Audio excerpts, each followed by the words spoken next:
Viewers,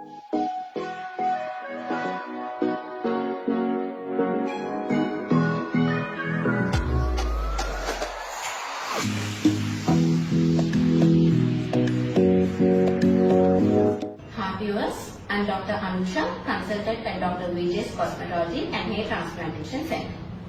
ఈ రోజు మనం హెయిర్ ట్రాన్స్ప్లాంటేషన్ జరిగిన ఎన్ని రోజులకి డోనర్ ఏరియాలో హెయిర్ అనేది వస్తుందో తెలుసుకుందాం. హెయిర్ ట్రాన్స్ప్లాంటేషన్ జరిగిన వెంటనే జనరల్ గా డోనర్ ఏరియాలోని మనకు కొంచెం వాపు నొప్పి అనేది ఉంటుంది.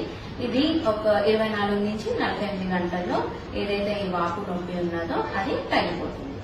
ఆ తర్వాత మీకు 8 నుంచి 15 రోజులకి ఎక్కడి నుంచి అయితే మనం గ్రాఫ్ట్స్ తీసామో అక్కడ మీకు చిన్న చిన్న బ్లాక్ గా స్కిన్ అనేది కనిపిస్తూ ఉంటుంది. దీన్ని మనం క్రెస్ట్ అంటాము. ఇది మనకి ఈ 15 నుంచి 20 రోజుల్లో ఇది ఏదైతే ఉందో అది రాలిపోతుంది. ఇదంతా మనకి హీలింగ్ ప్రాసెస్. సో ఒక 20 డేస్ కల్లా మీకు డోనర్ ఏరియా మొత్తం హీల్ అయిపోతుంది. అయితే హెయిర్ ఎప్పుడు రావడం కనిపిస్తుంది. మీకు కొత్త హెయిర్ అనేది రావడం జనరలీ అరౌండ్ 1.5 to 2 months అనేది చిన్న చిన్న హెయిర్ రావడం అనేది మీకు మీ డోనర్ ఏరియాలోని తెలుస్తుంది.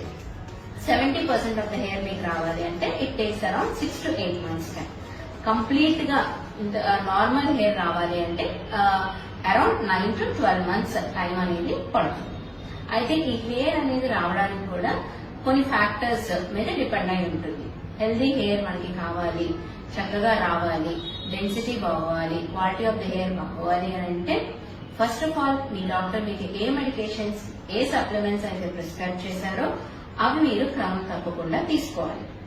నెక్స్ట్ మీరు ఫాలో అయ్యే diet it should be a high protein diet. Protein అనేది మన హెయిర్ కి చాలా మంచిది. సో ప్రోటీన్ అనేది మీ ఫుడ్ లో ఎక్కువగా ఉండేటట్టు చూసుకోవాలి. నెక్స్ట్ మీ డాక్టర్ మీకు అడ్వైస్ చేసిన PRP సెషన్స్ అనేవి మీరు క్రమం తప్పకుండా చేయించుకుంటూ ఉంటే మీకు healthy and good quality hair అనేది వస్తుంది. Thank you.